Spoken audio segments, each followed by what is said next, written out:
Salam dəyərli dostlar. Bayaqdan bəzi jurnalistlər mənim fikrimi öyrənmək istəyirlər. Məlum siyahı ilə bağlı adları qadağada olan müğənnilər siyahısı. Deməli, mən nəzərinizə onu çatdırım ki, orada əvvəla qadağada olan bir neçə müğənninin adını görmədim.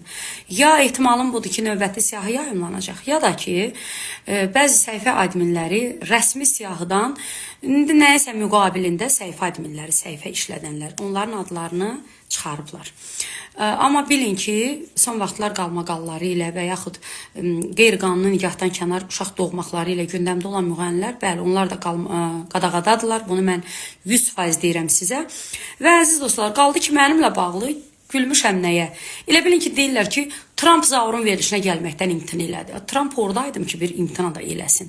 İndi yəni afət heç sizin efirinizə çıxırdım ki, bir imtina da və ya qadağa qoyasız ya qoymayasız. Zaten mən bir il öncə, baxın, afətlə üzünə verilişimdə mən bildirmişəm ki, mən efirlərə qadağa qoyuram. Adımın çəkilməyinə. Baxın. Zaur, mən sizə qadağa qoyuram. Mənim adımı çəkməyin və şəkilimi də oradan yığışdırın. Mənim ehtiyacım yox sizə. Mən zaten televiziya ilə tanınmamışam. Mən televiziya o vaxtı tanıtmaq istəyəndə məndən pul istəyiblər. Qəpik-qəpik yığıb aparıb, bütün müğənnilər... Nəysə, nəyə demək istəyirəm? Mən qadağa qoydurmuşam. İndi o bir məşhur el misal var, deyir, qara məni basınca mən qaranı basım. Yəni, bilmək istəyirsinizsə, birinci mən qadağa qoydurmuşam. Zaten bir doğanların təbliğatından aparan aparıcıların verilişində mənim nə işim var? Mən özümü düz doğan tanıdığım üçün mənim o cür verilişlərə ehtiyacım yoxdur. Hə, qaldı nəyə?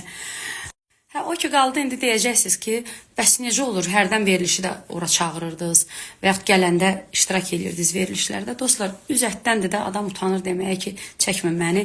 Eləsə olur, dost olur da sözün yerə salamıram. Amma sonra mən bir açıqlama da etmişdim ki, dost verilişlərə ancaq yol xərcimi ödəyərlərsə gələrəm. Dost olmayan aparıcıların verilişlərinə isə $5000 qonorar demişdim ki, verərsinizsə mən bu qızıl dəyərli vaxtımı sizə sərf eləyərəm. Zaten xaricdə də müğənnilər efirlərdən pul istəyib, pul müqabilində çıxırlar dostlar. Müğənni efirdən pul alır ki, mən sənə reyting verirəm, mənə pul ödə. Yəni qanun da budur. Adımın o siyahıda olmağını izah etdim. Ən başlıca səbəbi isə dediyim kimi, mən efirlərdən pul istədikdə, efirlərdə mənə qarşı agresiya yarandı ki, yəni sən bizdən pul istəyə bilməzsən, yəni biz səni tanıtmışıq. Mən də onlara izah etdim ki, siz məni tanıtmamışsınız. Siz mənim pulumu alıb qonaq çağırmışsınız, məni YouTube tanıdıb. Mən onlardan pul istədikdən sonra büyük məlum siyahıda onlar da neynəsin, mənim adımı ora yazmalıydılar. Çünki bilirdilər ki, o pulu mənə verməyəcəklər. Ona görə də deyir o məşhur el misalı, qara məni basınca mən qaranı basım bu məsələ.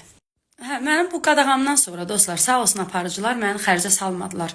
Adımı da çəkmədilər və məni də narahat etmədilər. Belə ki, adımı çəksələr idi, mən gərək vəkil tutardım, vəkilə pul ödəyərdim ki, məhkəmə qərarı ilə adımı çıxartdırım o efirlərdən. Hətta mən təklif edirəm ki, bütün efirlərin YouTube kanalları mənim verilişlərimi silin. El etməyin ki, mən müəllif hüququ ilə öz televiziya vasitəmlə, Afətin YouTube kanalı, o mənim televiziyamdır. Sizin kanalları vurdurum. Bəri başdan deyirəm, mənim bütün verilişlərimi silin oralardan. Mənim ehtiyacım yoxdur.